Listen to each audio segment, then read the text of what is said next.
burn end brisket, and it was decent. Did you think me and Sean were going to join you? You especially, you're so lazy. Like, Growing up on the West Coast, like I just thought barbecue was just food. I don't like barbecue. Really? And then I came here and I'm like, oh my god, like it's just. In this episode of Weekly Poker Hand, we are taking a look at a wild spot from 100, 200, 400 at the Lodge. Doug Polk, playing about $132,000 effective, raises it up with the 3-2 of clubs from the button. He's getting loosey-goosey. Maybe he's having a sandwich. Tesla in the small blind calls with King 6 offsuit. Also a little loosey-goosey. Goofy in the big blind with Jack 10 offsuit. Calls. That's reasonable enough. And then Bulldog under the gun in the straddle calls with the 5-3 offsuit. Also loosey-goosey. 3 loosey-goosey players and Goofy. Let's go to the flop. The West Coast barbecue is a scam. I just never. I've always been a big brisket guy. I love it. Yeah, or any barbecue in general. Brisket is very, very good. I'm not a barbecue guy. Doug with the club draw here. No, but that's what we were just talking about. You went to Moe's. Tesla with top pair. Moe's is fucking. I'm English, and I think Moe's is terrible. And we do not have good barbecue. Right, Everyone had the same reaction. I don't care where you I put in my Google Maps barbecue. That came up, and it had 4.5 stars on got 4.5 Google stars? Maps. But Flop is a wild one. A little something for everything except for Bulldog. It comes King of clubs, 9 of clubs, 8 of diamonds.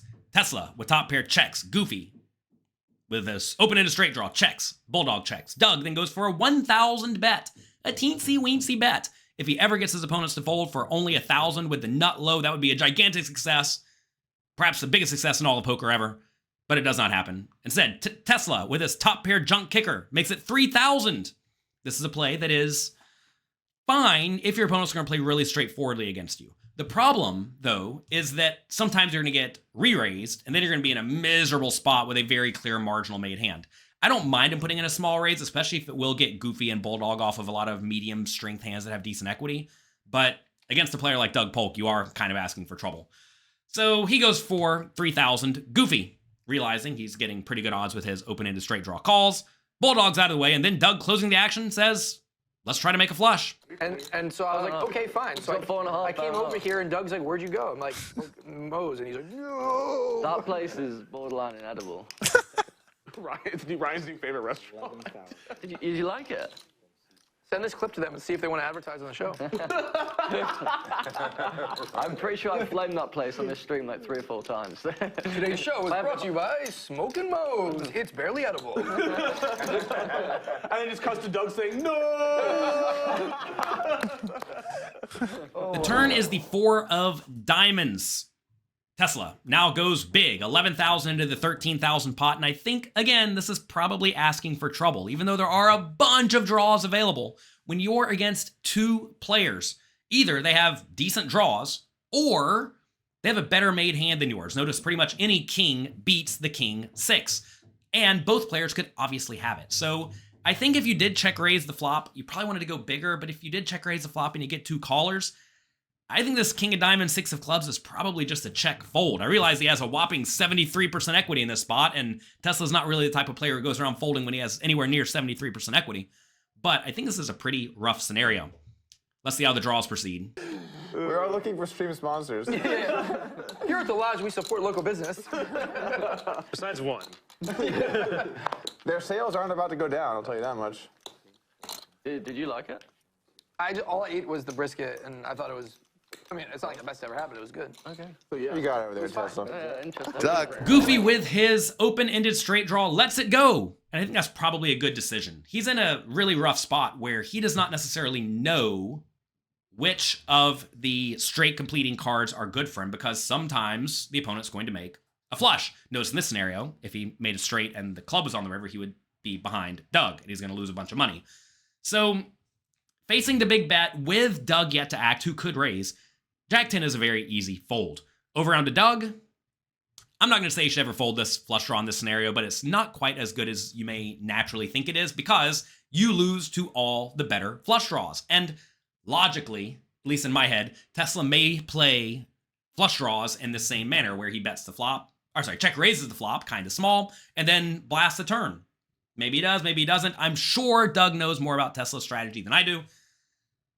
That said, in position, closing the action, it's tough to go too wrong calling with any sort of decent draw when you are very deep stacked as they are. So Doug calls. Let's head to the river.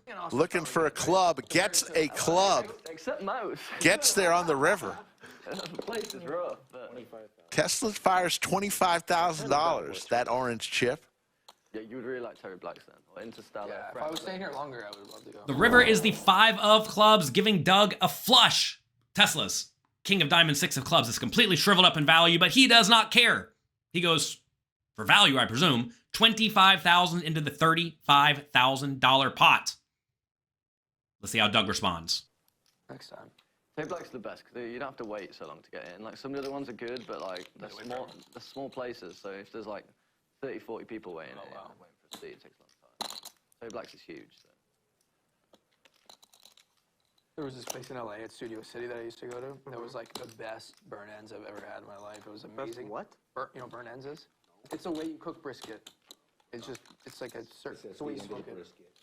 Yeah, I love it. Oh, it's just more burnt. All in. Literally burnt. All in I don't think I can fold, from man. Doug Doug. Polk rips it in. And if you all have watched his videos here on this channel or on his channel, you know that he strives to be at least somewhat balanced in most scenarios. What I want to know here is which hands do you think make the most sense for Doug to be bluff, raising, all in? Take a second, think about it, and let me know in the comment section down below.